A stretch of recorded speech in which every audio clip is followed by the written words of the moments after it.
Marco Aurélio de Carvalho já está aqui conosco, então vamos subir e vamos entrevistá-lo aqui sobre essa denúncia. Bem-vindo, tudo bem, Marco? Como vai? Tudo bem? Prazer estar aqui, Dri, Renato. Uma alegria depois de um tempinho, né? Estava com saudades desse espaço. Saudades de você, Marco. Você sabe que você é muito querido, não só por nós, mas por toda a comunidade Fórum, né? Fico muito honrado e a recíproca é verdadeira. Eu fico muito à vontade nesse espaço. Parabenizar mais uma vez vocês pelo jornalismo inteligente e instigante. Muito bem. Marco, deixa eu te perguntar. Estava conversando aqui com a comunidade antes de você chegar. Falei, vou perguntar isso para o Marco. Qual vai ser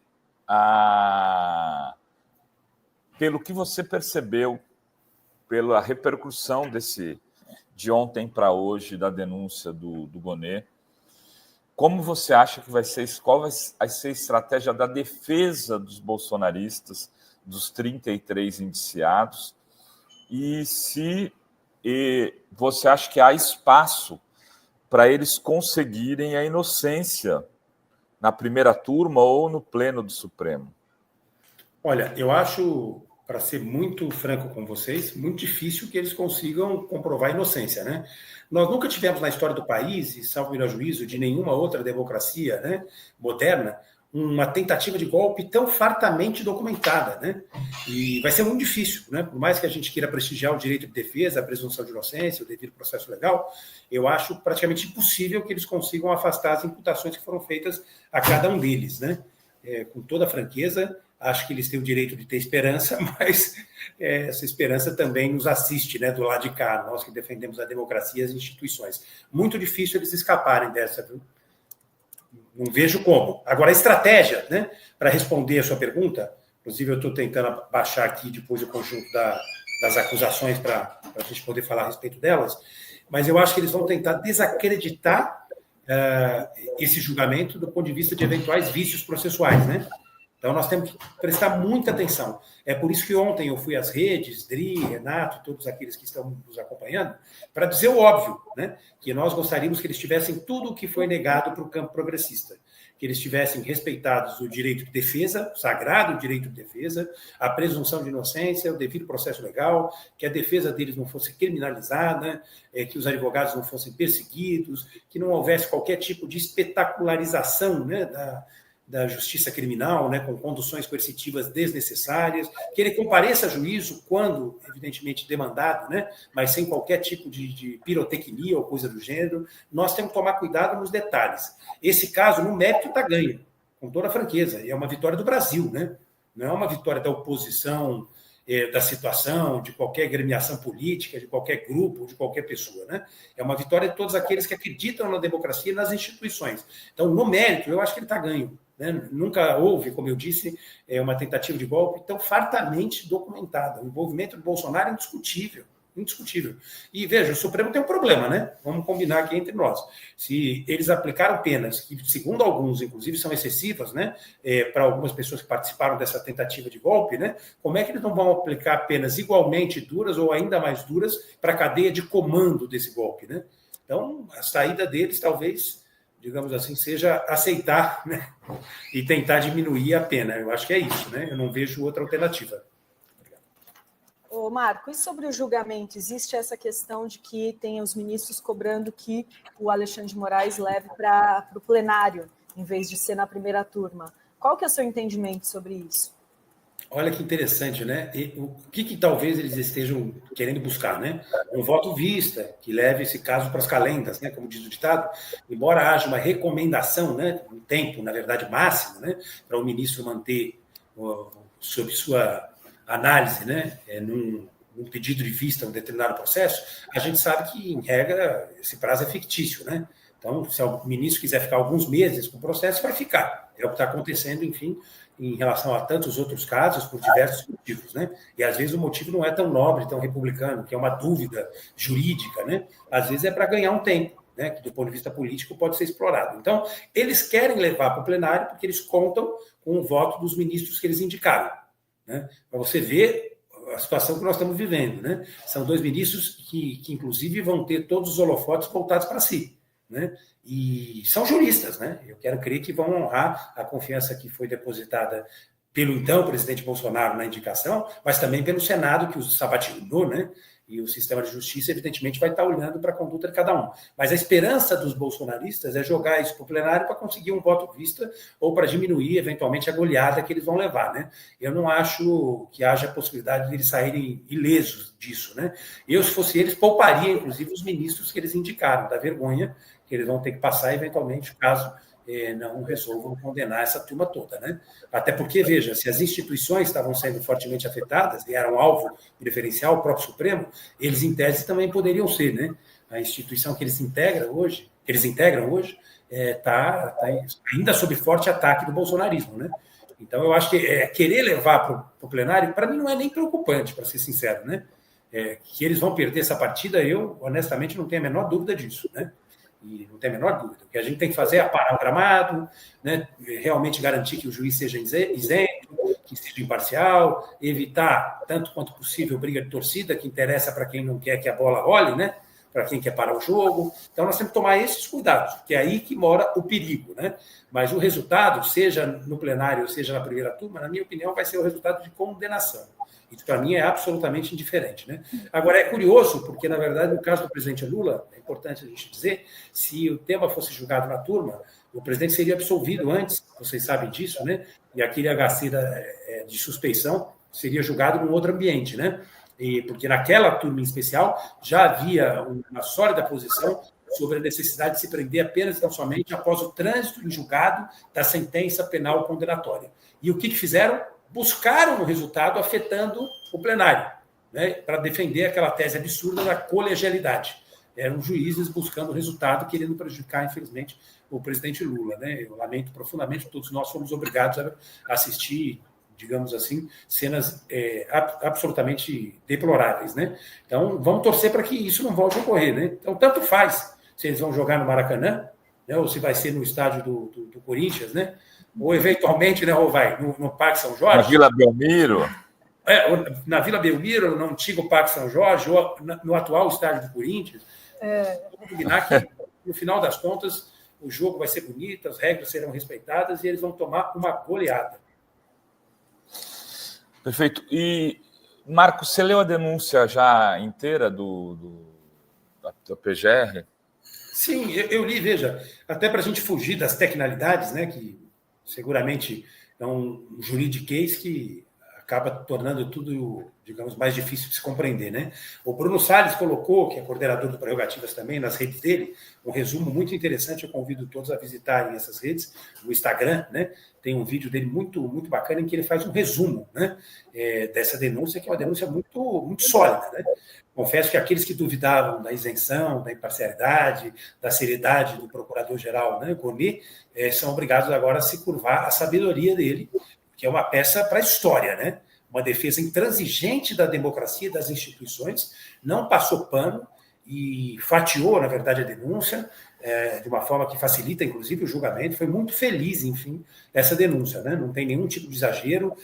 Algumas pessoas estão de fora, né? Muita gente questionando, poxa, por que o Valdemar Costa Neto não entrou? Ele foi cuidadoso, né, em relação a alguns réus, que seriam potencialmente réus, mas e tomou o mesmo cuidado em relação aos réus que ele enumerou nesse conjunto de acusações. Mas, em suma, o que ele diz é que se formou uma organização criminosa, né, que a gente pode dizer que é uma quadrilha, uma verdadeira quadrilha, né? O termo é bastante feliz por conta das pessoas que integram, né, essa organização, que tinha o objetivo de desrespeitar o resultado das urnas das últimas eleições, enfim, para a presidência da República, e tinha o objetivo de atentar contra as instituições e de dar um golpe de Estado no país, né? Então, era esse o objetivo, ele deixou isso claro. Esse grupo se reuniu, inclusive, para estimular a depredação de patrimônio público, para tentar contra a vida do já eleito presidente da República, o nosso querido presidente Lula, o nosso vice-presidente, camarada Geraldo Alckmin, também, né, contra a vida do presidente do TSE, hoje, né, enfim, já saiu da presidência do TSE, mas segue no Supremo Tribunal Federal, o ministro Alexandre de Moraes, enfim. Ele elenca um conjunto de fatos com provas bastante robustas e imputa, na verdade, responsabilidades ao presidente Bolsonaro e, salvo melhor juízo, a mais de 20 militares, né? Então, é uma denúncia que a gente tem que reconhecer e que aplaudir. O trabalho do Gonê foi absolutamente espetacular, né? É importante dizer isso, Rovai Edri, porque muita gente colocou sob dúvida, né? Eu nunca duvidei, né? Tive a oportunidade de conversar com ele na época em que ele pleiteava, né, a indicação, e o que deu para perceber é o seguinte: uma pessoa extremamente coerente, tem espírito público, tem noção exata da responsabilidade que abraçou, uma pessoa séria e que está à altura dessa função para a qual ele foi indicado, né? Sabe da responsabilidade. E é alguém que está tentando recuperar a credibilidade do Ministério Público, que é uma instituição que foi instrumentalizada com objetivos políticos e eleitorais, notadamente na época da Lava Jato. Então, é uma denúncia muito robusta, respondendo objetivamente, muito sólida, né? Tinha gente falando, não, porque demorou muito. O tempo era esperado, na sua opinião, Marco, porque tinha gente falando, não, está demorando 2 anos, vai chegar, vai ser julgado, só depois esperar passar a eleição, agora também vai esperar carnaval, agora, mas chegou antes, né? Até estavam falando que ia ser, acho que o Marco travou, mas falavam, né, que ia ser antes de quarta-feira, agora ele voltou, seria antes de quarta-feira e foi, né? Qual que é a sua avaliação sobre esse tempo? Olha, mais uma vez, a gente tem que reconhecer e aplaudir a postura do Gonê, né? Houve muita pressão, né? Inclusive de vários colegas do Prerrogativas, a quem eu aproveito para render as merecidas homenagens, porque permaneceram no fronte, né? Na resistência, lutando incansavelmente para que esses fatos não fossem esquecidos, né?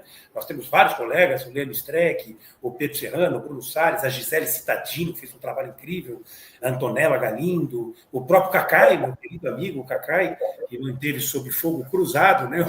O procurador em relação a esse tema, mas a verdade é que o tempo da política é um e o tempo do processo é outro. Ele foi muito sábio ao entender isso, ele se blindou de toda e qualquer pressão, tanto de um lado como do outro. Ele deve ter recebido pressões dos mais variados tipos e espécies, quero crer que republicanos, porque seguramente, como é um homem sério, acho que ninguém chegaria perto dele, né, pensando em qualquer tipo de bobagem, né, mesmo os bolsonaristas mais radicais, evidentemente, mas ele respeitou o tempo do processo e ele resolveu, na verdade, no momento certo, no momento oportuno, apresentar essa sólida acusação lastreada em 272 laudas, né? Merece o nosso reconhecimento e o nosso aplauso. Você falou do Cacai aí, não resisto. Não resisto. Cacai é nosso amigo querido, né? Eu sei que tem uma relação maravilhosa com ele. Mas a gente conversou aqui, você deu declarações para fora. Você não gostou, né, da carta do Cacai, né, Marco? Eu te dizer uma coisa que eu acho que é importante, quero agradecer por esse espaço privilegiado ao seu lado, ao lado da Adri, para falar desse tema, né? Confiança não é algo que se ganha, é uma coisa que se conquista, né? O Cacai tem a minha e eu sei que tenho a dele, e isso me honra muito. Nós temos uma amizade, poxa, muito sólida e para mim é motivo de muito orgulho, né? Nós temos uma proximidade muito grande, é uma das pessoas mais próximas a mim. E agora, isso evidentemente não dá nem a mim, nem a ele, o direito, e nem tampouco, né, nos impõe uma obrigação de concordar em tudo, né? A gente diverge, e é saudável, né? A divergência é saudável e oportuna, sobretudo quando acontece entre pessoas que compõem, integram o mesmo campo político, né? O Cacai, como ele próprio costuma dizer, ele não é petista, né? O meu caso é diferente, eu sou petista com muito orgulho, muito amor, filiado desde os 16 anos de idade, estou com 47, portanto, lá se vão muitos anos de filiação, né? Mas tanto eu como ele temos preocupações comuns, né?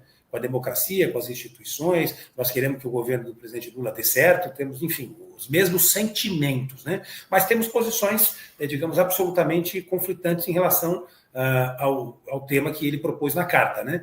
E eu vou te dizer por quê, né, Rovai? Na verdade, ele fala que o presidente foi capturado, né? Eu brinquei dizendo que talvez capturada tenha sido a percepção dele. A gente precisa olhar para esse processo de uma forma mais ampla. Nós não podemos negar as críticas que estão chegando. Recentemente apareceu, inclusive, uma crítica de um companheiro valoroso, muito combativo, que é um ícone do PT e da democracia, que é o nosso companheiro Luiz Eduardo Crinhal, né? Sobre eventual isolamento. Mas a gente tem que colocar as coisas no seu devido contexto, né? O presidente Lula passou por 45 dias de privação, por orientação médica, né? Por conta daquele terrível acidente, aliás, foi por conta de um episódio que foi consequência daquele acidente, aquela queda que ele sofreu, né? poderia ter ido a óbito, e a força dele impressionou a todo mundo, né? Ele já na semana que fez aquele procedimento, né? Ele andou nos corredores do hospital e o pessoal brincava, vocês lembram disso, dizendo que ele estava mais rápido, mais dinâmico e com mais vitalidade que o próprio médico, que tinha 20 anos a menos do que ele, né? Vocês devem ter ouvido isso. Enfim, se recuperou disso, mas ficou 45 dias de resguardo, né? Fez uma agenda intensa, uma agenda internacional intensa, com diversas lideranças, inclusive com contatos telefônicos diários, né? Diários com lideranças do mundo para organizar a resistência ao trumpismo, né? Recebeu os então presidentes da Câmara e do Senado, né? Arthur Lira e Pacheco, hoje ex-presidentes, né? De ambas as casas, e os futuros hoje presidentes em exercício, né? Tanto o Hugo Mota como o Davi Alcolumbre, participou ativamente das articulações políticas para a composição das mesas, respeitando a independência e a autonomia do parlamento, recebeu a bancada do PT, diversas lideranças políticas, e só na semana passada, Adri, ele teve em 4 estados. Não vamos esquecer disso, eu não sei, às vezes um menino de 30 anos de idade, um jovem senhor de 50, talvez não teria essa vitalidade para fazer o que ele fez. Então, uma pessoa que esteve no Amapá, no Pará, no Rio de Janeiro, na Bahia, está isolado do quê? Então, honestamente, com toda a franqueza, eu discordo dessa posição. Agora, o Cacai foi utilizado como escada para aqueles que queriam, evidentemente, atacar o governo. Nunca foi a intenção dele. A intenção dele, como democrata que foi fazer um alerta, né? E eu tenho certeza que foi a melhor das intenções. Ele tem um compromisso indiscutível com o nosso campo, indiscutível com o nosso governo, não tem a menor dúvida disso, e as falas dele foram utilizadas de uma forma absolutamente equivocada, distorceram para atacar a nossa querida primeira-dama. Vocês acompanharam esse processo, né? Inclusive os jornalistas da própria Globo dirigiram a carta sem a permissão do autor para a Janja, como se o Cacai estivesse falando com ela ou para ela. Isso é injusto com o Cacai, porque o Cacai é um cara frontal, né? É um cara extremamente transparente, o que ele pensa, ele fala, isso é admirável, absolutamente admirável, é uma das grandes virtudes dele, ele não pode perder, é uma mente inquieta, é um poeta, né? E um grande advogado, um dos melhores advogados do país, né? Mas essas falas foram utilizadas para atacar a primeira-dama e para atacar outras pessoas do governo, então eu realmente discordo, tá? E posso falar sobre detalhes, se você quiser, em relação a isso, né? A gente já está superando esse tema e já estamos falando sobre outros assuntos, mas o fato é que repercutiu demais, né? Se fosse um elogio, né, ao presidente Lula, uma coisa qualquer, não teria essa dimensão. Não ia passar batido. Não, né? E também, aqui, eu até falei contigo em off, acho que não tem problema nenhum falar em on, a gente ouve muita coisa, muito descontentamento com o isolamento do presidente. Eu te disse isso, eu, mesmo no jantar do Prerrogativa, sabe, que ali tinha pessoas de todos os campos políticos, inclusive não só pessoas, que eu quero dizer assim, que fazem parte dessa grande frente ampla que está no governo, e muita gente reclamou para mim, assim, tem um descontentamento mesmo de não estar conseguindo acessar o Lula. Acho que isso também foi um pouco o álcool para aumentar o fogo, né, Marco? Sem dúvida nenhuma, isso é um fato com o qual nós precisamos trabalhar e colocá-lo dentro do devido contexto, né? Como eu disse para vocês, nós não podemos ignorar que o presidente passou por uma situação delicada, né? Conseguiu superar o amor que ele tem ao Brasil e aos brasileiros. Acho que foi, na verdade, talvez a chama necessária para que ele pudesse recuperar da forma como se recuperou. Foi absolutamente surpreendente, né? Tendo em vista o que os próprios médicos disseram, uma coisa incrível, né? Quase que um milagre, né? Realmente é um brasileiro que foi tocado por Deus, eu não tenho a menor dúvida, tenho a minha espiritualidade, e eu sei que ele tem uma missão, né, no Brasil e no mundo, e segue firme e forte para cumpri-la, né? Então nós não podemos tirar do contexto esses 45 dias. Nós não podemos tirar do contexto o momento pelo qual o país está passando. O presidente não é alguém que coloca pijama no final de semana e vai assistir série na Netflix, né? Ele está o tempo inteiro fazendo política, né? O tempo inteiro, 24 horas por dia, dorme 5, 6 horas, acorda antes das 6 da manhã, faz 1 hora de exercício, é uma coisa assim impressionante, né? É realmente uma coisa que inspira, né? Esse amor que ele tem, né? Pelos brasileiros e essa causa de vida, né? Que é realmente reconstruir, reconciliar o país. Isso é, digamos, o maior combustível que ele podia ter para acordar todos os dias, firme e forte, e para fazer as reuniões que faz e pensar nas saídas que o país precisa para desafios tão grandes, né? Um país tão dividido pelo ódio e pela intolerância. Então, os companheiros também precisam colocar isso no contexto. Ele tem conversado com seus ministros, fez várias reuniões ministeriais na Granja do Torto, ainda nesse período de recuperação, atendeu vários ministros de várias pastas para poder discutir essa nova etapa do governo. Nós estamos entrando no segundo tempo, né? Já tivemos, enfim, um primeiro tempo difícil por conta da situação do país, mas está ativamente participando de absolutamente tudo o que diz respeito ao país, né? E nós não podemos deixar de reconhecer. Então, um ou outro colega que, porventura, não tenha tido acesso a ele, eu compreendo isso. Acho que tem que buscar formas alternativas, porque o Lula é uma pessoa que ouve, escuta as pessoas, tem muito carinho pelos companheiros, sobretudo os companheiros mais antigos, né? Então, eu não sei exatamente quem que ele incomodou, né, por não ter conseguido receber, para que a crítica chegasse nesse patamar, né? Porque a gente também precisa olhar ao redor, né, para entender o contexto em que a crítica é feita, né? Nós não estamos vivendo em brancas nuvens, num cenário tranquilo, né? O presidente não está trabalhando como o ex-presidente Bolsonaro, trabalhava 3 horas por semana, né?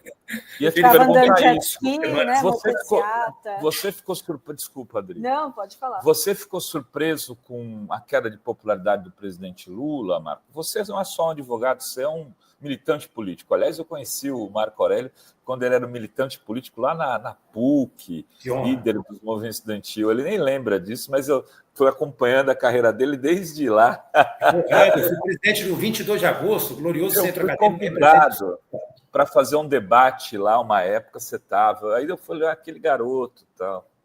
Ficou honrado. Não tão garoto, que nós somos quase da mesma idade, né? Mas vamos lá. Contemporâneos. Mas eu vou dizer o seguinte para você. E somos 2 garotos, então, né? E eu não vou dizer que eu fiquei exatamente surpreso, né? É claro que isso pode impactar circunstancialmente uma ou outra pessoa, mas a grande diferença é a forma como a gente reage a isso. E o presidente, em momentos como esse, ele demonstra uma serenidade, a serenidade, quem sabe, que está indo para o caminho certo, né? Eu, uma vez ouvi de um grande amigo meu, Manuel Carlos, que é uma figura que eu admiro e respeito profundamente, que é secretário executivo do Ministério da Justiça, que uma das características que ele mais admirava no ministro Lewandowski, com quem ele teve o privilégio de trabalhar por mais de 12 anos, né, no Supremo Tribunal Federal, em momentos difíceis, era exatamente essa serenidade. E ele falou para mim, Marco, em momentos assim turbulentos, o ministro falava assim para mim, nós estamos navegando em mares revoltos, a embarcação vai para um lado, para o outro, quase tomba, quase vira, uma situação delicadíssima. Tal. E ele mostra uma serenidade no convés, cabelos molhados, né? Tentando se segurar no mastro, vai para um canto, vai para o outro. É a serenidade de quem sabe que está na direção certa. Ele está com a bússola na mão. Então, assim, pode atrasar um pouquinho mais, mas ele sabe onde ele quer chegar, ele sabe o que ele precisa fazer para chegar lá. E eu quero pegar emprestada essa característica do grande ministro Lewandowski, que é um grande homem público, para o presidente Lula. E eu percebo que ele está absolutamente sereno. Como ele estava na época da prisão, não sei se vocês lembram, uma cena que me marcou, Dri, Rovai, é que ele, naquele momento em que ele estava sofrendo uma injustiça sem tamanho, sem precedentes na história do país, enfim, ele passou por cada uma das salas do sindicato lá em São Bernardo para, de alguma forma, dar um abraço nas pessoas. Era ele que estava, enfim, né, se solidarizando com as pessoas. E as pessoas choravam no ombro dele, né, Marco? Choravam no ombro dele e era ele que ia ser preso. Calma, fica tranquila. Então, ele está, da mesma forma, está absolutamente sereno. Agora, veja, se o governo não tivesse tanta entrega, eu estaria muito mais preocupado. Tá? Nós temos um problema que as pessoas costumam ler como um problema de comunicação. Vocês são grandes comunicadores e eu quero aqui dar a minha opinião. Não acho que seja um problema de comunicação. Comunicação é consequência. Nós temos um problema de natureza política. E aí parte da crítica do Cacai, na minha avaliação, está correta. Né? Eu discuti com ele a questão tática e estratégica, né? Dessa carta ter vazado e ter dado o prejuízo que eu acho que, de alguma forma, deu para nós todos, inclusive para ele e para o campo progressista, e claro que isso tudo não foi intencional. Né? Mas veja, o problema é político, é um problema de posicionamento, e aí vem, na consequência, política e comunicação. Então, qual é o posicionamento que o governo tem que ter? No primeiro governo do presidente Lula, nós vendemos um sonho. O presidente dizia, vocês lembram bem disso, tá? Se eu estiver falando muito, me interrompam, por favor. Mas o presidente dizia o seguinte, se eu conseguir fazer com que toda brasileira tome café da manhã, almoce, jante, ou seja, faça 3 refeições por dia, esse vai ser o legado da minha vida, eu me dou por satisfeito. Esse governo entregou isso. Nós conseguimos combater e erradicar a fome e a miséria no Brasil. E eram dados alarmantes de insegurança alimentar e de fome, de pobreza propriamente dita, num grau de miséria. E o presidente conseguiu enfrentar, combater, erradicar a fome e a miséria no Brasil. O segundo governo, nós vendemos uma outra coisa. Nós vamos mudar a vida dos brasileiros de fora de casa para dentro. Então, os brasileiros começaram a comprar produtos da linha branca, mudar as suas geladeiras, passaram a comprar geladeiras, enfim, com freezer embaixo, enfim, os desejos, né, das famílias brasileiras de um modo geral, mudar a TV, comprar uma TV um pouco maior, começaram a sonhar com o primeiro carro. A indústria automobilística, na época do presidente Lula, vendia 4 milhões de carros. Quando nós voltamos ao governo, 1.600.000, 1.800.000, na melhor das hipóteses, e agora já voltou a entregar, salvo o melhor juízo, quase 2.800.000 veículos. Vocês verem como a gente está crescendo de forma consistente e sustentável, né? Então, a gente vendeu esse sonho, né, o sonho do primeiro diploma, né? A gente mudou a vida de milhares de brasileiros, né? Nesse terceiro governo, falta a gente encontrar esse posicionamento. E não é difícil, não é difícil. O presidente Lula reinstitucionalizou o Brasil. Ele devolveu instituições de Estado para o Estado brasileiro. Ele devolveu a AGU, a Advocacia Geral da União, cujo ministro Jorge Messias é um ministro da maior qualidade, um dos maiores homens públicos com quem eu tive o privilégio de conviver, tem feito uma gestão incrível. Inclusive, seria legal vocês convidarem ele um dia aqui para fazer uma entrevista, que é um grande quadro político, tem sólida formação jurídica e uma profunda sensibilidade social. Um grande quadro. Tem feito um trabalho incrível. Devolveu a AGU como instituição de Estado para o Estado brasileiro. Devolveu a CGU, onde está o nosso querido amigo Vinícius, tem feito um trabalho magnífico para o Estado brasileiro. Devolveu a Polícia Federal para o Estado brasileiro. Então, ele reinstitucionalizou o Brasil, voltou a conviver como poder executivo de forma harmônica com os demais poderes, incentivou o convívio independente e harmônico entre os poderes, legislativo, judiciário e executivo. Isso é um ganho da maior importância. Da maior importância. Está afastando, né, os riscos de arroubos autoritários, né? Isso também tem uma importância enorme, e está promovendo mudanças profundas, né? Voltou, na verdade, a construir políticas públicas importantes. O Pé de Meia, por exemplo, é um programa extremamente importante que combateu com eficiência a evasão escolar, devolveu o Brasil para um cenário de protagonismo no cenário geopolítico mundial. Então, tem grandes feitos, grandes legados. Nós precisamos encontrar esse posicionamento. Temos a questão da segurança pública para resolver, porque a população, de um modo geral, sobretudo aqui em São Paulo, embora possa até compreender que a responsabilidade não é do governo federal, coloca no nosso colo. E esquece que a gente pode ter a responsabilidade política por esse problema na aferição do problema, né? Mas nós não temos as condições jurídicas de enfrentar o problema. Por isso que a PEC do ministro Lewandowski deve ser, na minha opinião, encampada pelo governo de um modo geral e deve ser o grande ponto para os próximos debates, né? Então, ninguém responsabiliza os governos estaduais. Deveria fazer isso, né? E quando eventualmente tem a queda no índice, é o governo estadual que recebe o reconhecimento, às vezes injusto, né? E merecido, né? Porque, inclusive, parte da verba vem do Ministério da Justiça, né? E o problema, a gente teve no Nordeste recentemente, a gente tem na comunidade muitas pessoas do Nordeste aqui, Marco, da segurança pública, o problema parece que está recaindo muito sobre os estados nordestinos. Houve um aumento do PCC, das facções nesses estados, que são estados governados por pessoas, na sua maioria, por progressistas.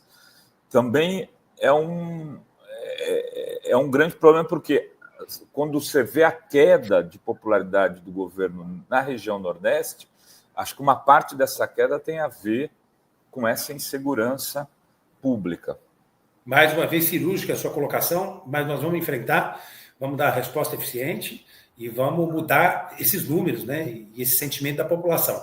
Veja o que está acontecendo, por exemplo, na Bahia, né? A Bahia tem uma das polícias que mais mata, que mais morre do país. Nós não podemos passar pano e simplesmente fingir que não sabemos da realidade. São Paulo, Rio de Janeiro, Bahia são dos estados talvez mais preocupantes, né, nessa questão da segurança pública.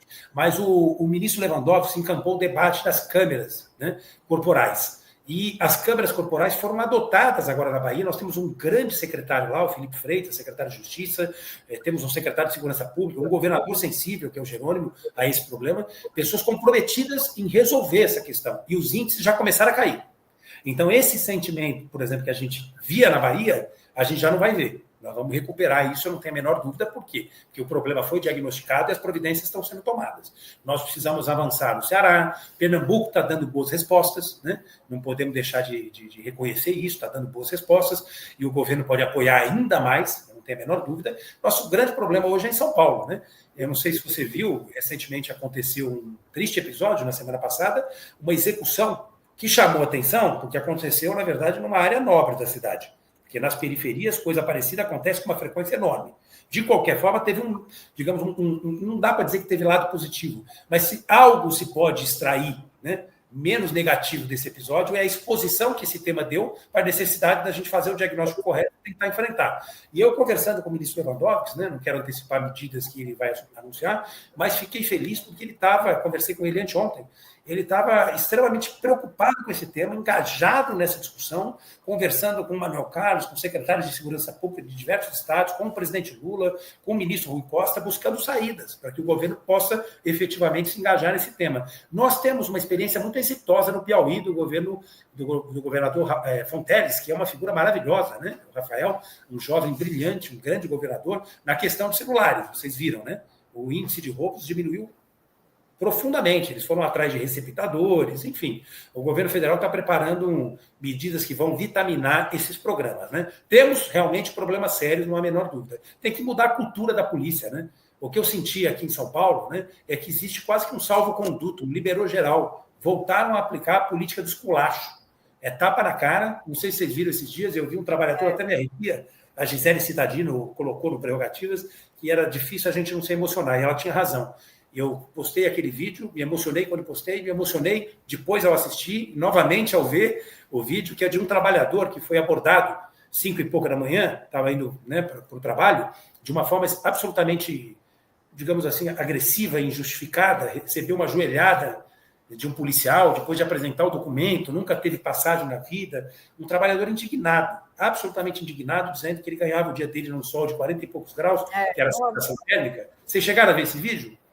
Eu não vi, Marcos. A Gisele Citadino deve ter colocado nas redes dela e ela falou que era difícil não se emocionar.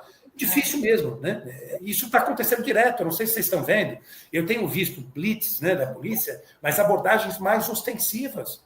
E isso está autorizado por quem? Está autorizado por gente como o governador do Estado. Mantém o Derrite, né, que se orgulha de matar no... Dri, tem perguntas aí do chat, mas eu queria já subir, apesar que ele que saiu, ele foi pegar um cafezinho. Valente, que já chegou. Na hora que ele voltar, eu subo o Ivan Valente, enquanto grande o Marco... Ivan, que honra, hein? Pois o Marco Aurélio vai respondendo. Ser substituído por ele, pô. O Ivan já Aqui é a seleção. Aqui é o time do Santos, cara. Ivan é um patrimônio do país, um grande deputado, um dos melhores do país. O Décio Amadil diz: bom dia, Marco Aurélio. Há risco da defesa do Bozo conseguir anulação do processo, alegando a pressão do Xandão sobre o Mauro Cid? Tenho receio disso. Eu vou ler todos, aí a gente já sobe o Ivan. Já vamos subir o Ivan, ele já participa das respostas do Marco Aurélio para o chat. Ivan, boa tarde, Ivan. Boa tarde, grande Ivan. Tá bloqueado, Ju. Tá no e mudo. ele já chegou com o Bolsonaro na cadeia, né? Já está no... Tá sem som, Ivan. Tá sem som, Ivan. A gente não tá te ouvindo. Tá sem som, acho que tem que desbloquear o som do Ivan. Deixa, enquanto isso, eu vou ler aqui também o Daniel Costa, que diz: o cerne da referida carta seria a presença de José Dirceu no governo? Parece ser essa a questão crucial para revigorar o dinamismo estratégico que Dirceu possui. Concorda, Marco Aurélio? Então, também mais... já passo para você responder todas. E o Antônio diz: o alerta de Cacá é que, diante das gravíssimas ameaças da extrema-direita local e mundial, o presidente Lula não tem os seus boêmios cívicos como tinha Vargas. Ele precisa formar esse grupo de combate. E o Jorge Uchoa diz que o Marco Aurélio é fenomenal, o PT está precisando muitas cabeças iguais a dele. Bem-vindo, Ivan, agora que está com agora o Ivan, som. Bolsonaro está na cadeia e você está com som. Bom dia para todos aí, Adri, Renato, Marco Aurélio. Bom dia, prazer estar aqui. Eu não sei, eu peço desculpa a vocês que eu estou uma correria aqui Eu vou ter que sair 12:30 por causa de um voo, tá? Só para deixar vocês... Tranquilo. Mas o Marco Aurélio fica à vontade aí, tranquilo. Não, vou ser bem rápido para a gente poder ouvir o Ivan. Já vou responder tudo no bloco. Primeiro, agradecer o carinho e a generosidade, né, dos nossos ouvintes. Grande cabeça, talvez pelo tamanho dessa testa, né? A generosidade do carinho, mas agradeço muito os elogios e aumentam ainda mais a nossa responsabilidade. A primeira questão, muito inteligente, tá? Vão, na verdade, questionar a eventual isenção, imparcialidade, né, do ministro Alexandre de Moraes, na condução, enfim, sobretudo da delação do Mauro Cid, né? Isso eu ouvi de muitas pessoas, vai ser uma das linhas de defesa, eu não tenho a menor dúvida, tá? Agora, o fato é o seguinte, uma delação pode estar lastreada em fatos, ou ela pode ser uma versão, na verdade, de fatos, sem qualquer tipo de lastro, né? Neste caso em especial, dá para perceber pela denúncia, tudo o que o Mauro Cid falou aconteceu, e é fácil a gente comprovar. Então, mesmo que digam que ele foi duro, né, ele costuma ser por uma questão de comportamento, né? A gente brinca dizendo que o ministro Moraes carrega dentro de si um delegado de polícia, né? Mas isso é com Chico e é com Francisco, né? Não foi com o Mauro Cid. Então, honestamente, a defesa tem direito de espernear, né? É o jus esperneante, né? Vamos deixar eles espernearem, mas eu acho que isso não vai comprometer, né? Quanto à questão da carta do Cacá, eu vou dizer o seguinte para vocês. Olha, o Zé Dirceu não precisa, né, de alguém para falar por ele. Ele tem todos os canais para falar com quem quer que seja, é um grande quadro da política brasileira, tem uma visão, enfim, né, de país que eu acho que é absolutamente singular, tem uma visão estratégica, tática, né, que o afasta desse episódio, né? Então, o Cacá não falou por ele, né? O Zé Dirceu tem participado da vida do PT e tem relação com diversos ministros de Estado, conversa com todo mundo o tempo inteiro. Então, não dá para dizer isso. Essa é uma das leituras equivocadas da carta, né? Que, na verdade, o Cacá falou pelo Zé Dirceu, né? E falou por outros companheiros que têm canais obstruídos com o presidente Lula. Isso não é verdade, tá? É importante dizer que isso não é verdade. Eu agradeço, enfim, a oportunidade de esclarecer. Quanto à questão de formar uma espécie de bunker, né? Salvo o melhor juízo, foi isso, os boêmios, né? Está numa das perguntas, eu concordo. Eu acho que é importante o presidente. O presidente, ele formou sempre, historicamente, o Ivan conhece profundamente ele, e ele tem um respeito sincero pelo Ivan. Eu posso atestar porque eu vejo com frequência, quando ele identifica o Ivan num palco, num evento, ele faz questão de acenar, chamar, ele tem um respeito profundo pelo Ivan, o que é absolutamente compreensível. Todos nós temos, né, uma admiração, um respeito profundo, é um dos maiores deputados da história do país, né? Mas o presidente, ele forma as opiniões dele ouvindo e escutando. Então, eles constroem a síntese dessa forma. Então, ele estimulava o debate, por exemplo, entre o Palocci e o Zé Dirceu, para construir em cima das polêmicas as sínteses necessárias para governar o país, e formava a convicção dele. Ele continua ouvindo e escutando. Então, se tem algum problema, se alguma pessoa está se sentindo talvez fora do processo, vamos buscar caminhos para incluir, né, essas pessoas todas que são importantíssimas. Todo mundo é importante. O Lula ouve, desde o brasileiro, né, trabalhador do chão de fábrica, ao deputado que tem mandato. Ninguém é mais importante que ninguém na cabeça do presidente Lula, por isso que ele é o que é, né? Então, vamos tentar desobstruir. Se há algum tipo de obstrução, talvez seja no núcleo político do governo, tá? Quero aqui novamente repreender. Eu acho que não é nem o presidente e nem a primeira-dama. Inclusive, os ataques a ela têm um forte componente misógino, machista, que nos envergonham e já foram utilizados no Brasil e a gente já viu no que deu, né? Mas, enfim, já falei demais, acho que eu respondi tudo, né? Respondeu, Marco. Obrigado, meu amigo. Vou assistir daqui o nosso querido Ivan. Valeu, Marco. Tudo de bom para você. Um abraço grande para vocês. Um abraço.